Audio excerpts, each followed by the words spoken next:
साई, भाई साहब का बता रहे थे कि पहले आप रोज रात को शास्त्रों से जुड़ी कहानियां सुनाते थे। मेरा दुर्भाग्य तो देखिए, गांव में रहकर भी मैंने कभी आपसे कोई कहानी ही नहीं सुनी। वैसे मेरी रुक्मिणी वही वो बहुत सारी कहानियां जानती थी, लेकिन मैं कभी उनके पास बैठी नहीं कहानी सुनने के लिए। इसमें दुखी होने वाली क्या बात है? अगर कहानी सुनकर तुम्हें खुशी मिलेगी तो मैं जरूर सुनाऊंगा कहानी। बताओ, किसकी और कौन सी कहानी सुनना चाहती हो तुम? साई, हाल ही में मुझे बाजार में एक आदमी मिला था। बताने लगा कि वो गंगोत्री जा रहा है, जहां से मां गंगा धरती पर अवतरित हुई वहां। साई, ये गंगा अवतरण की क्या कथा है? सुनाता हूं। धरती के अस्तित्व में आने के बहुत बाद मां गंगा इस धरती पर अवतरित हुई और उन्हें पृथ्वी पर लाने का श्रेय राजा भगीरथ को जाता है। इसकी भी एक बहुत रोचक, बहुत दिलचस्प कथा है। हुआ यूं कि प्राचीन समय में एक राजा हुआ करते थे, राजा सगर। ऋषि कपिल ने राजा सगर के 60,000 पुत्रों को अपने श्राप से, अपने तेज से भस्म कर दिया था। भस्म हुए सगर पुत्रों की चिता भस्म जमीन पर पड़ी हुई थी। उन्हें मुक्ति नहीं मिल रही थी क्योंकि वो श्रापित थे। साल दर साल बीतते गए, पीढ़ियां दर पीढ़ियां बीतती गईं और फिर राजा सगर के कुल में राजा भगीरथ ने जन्म लिया। उन्होंने तय किया कि वो अपने पूर्वजों को मुक्ति दिलाएंगे, तर्पण करेंगे उनका, क्योंकि उनकी मुक्ति तभी संभव थी जबकि उनकी चिता भस्म को प्रवाहित किया जाता पवित्र नदी गंगा में। पर गंगा तो उस समय आकाशीय नदी थी, स्वर्ग में बहा करती थी और उन्हें धरती पर लाना असंभव था।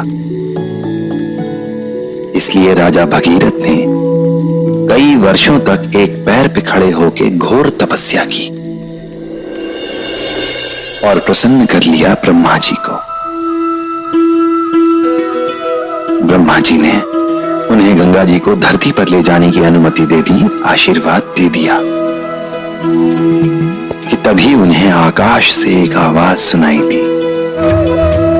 मां गंगा ने राजा भगीरथ से कहा कि मैं तुम्हारी इच्छा के अनुसार धरती पर आने के लिए तैयार हूं, पर मुझे इस बात की चिंता है कि धरती मेरे वेग को, मेरे प्रवाह को सहन नहीं कर पाएगी। मुझे चिंता है इस बात की कि मैं धरती को अपने साथ बहाकर पाताल में न ले जाऊं। तो राजा भगीरथ ने पूछा कि हे मां गंगा, आप ही बताइए मैं क्या करूं? इस पर गंगा जी ने उनसे कहा कि मेरे वेग, मेरे प्रवाह को समाहित करने की क्षमता केवल जटाधारी भगवान शिव में है। राजा भगीरथ ने भगवान शिव की भी तपस्या की और उन्हें भी प्रसन्न कर लिया और भगवान शिव ने स्वर्ग से आती गंगा को अपनी जटाओं में समाहित कर लिया। और जब भगवान शिव की जटाओं से गंगा निकली तो 7 धाराओं में बट गई। 7वीं धारा ने राजा भगीरथ का अनुसरण किया और वहां पहुंची जहां 60,000 सगर पुत्रों की चिता भस्म पड़ी थी। जैसे ही गंगा जल का चिता भस्म से मिलन हुआ, राजा सगर के 60,000 पुत्रों को मोक्ष की प्राप्ति हुई। साई, क्या आप गंगा नहाने से सच में सारे पाप धुल जाते हैं? ये तो वो मालिक ही जाने, पर हाँ, तरह तरह के कारणों से लोग गंगा तट पर जाना चाहते हैं,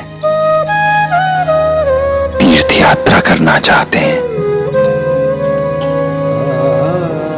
कुछ हैं जिन्हें सफलता मिलती है, लेकिन कुछ का सपना सपना ही रह जाता है, क्योंकि केवल कहीं पहुंच जाने भर से ही यात्रा संपन्न नहीं होती। मन में साई के क्या है कौन जान पाए। ओम साई ओम साई ओम।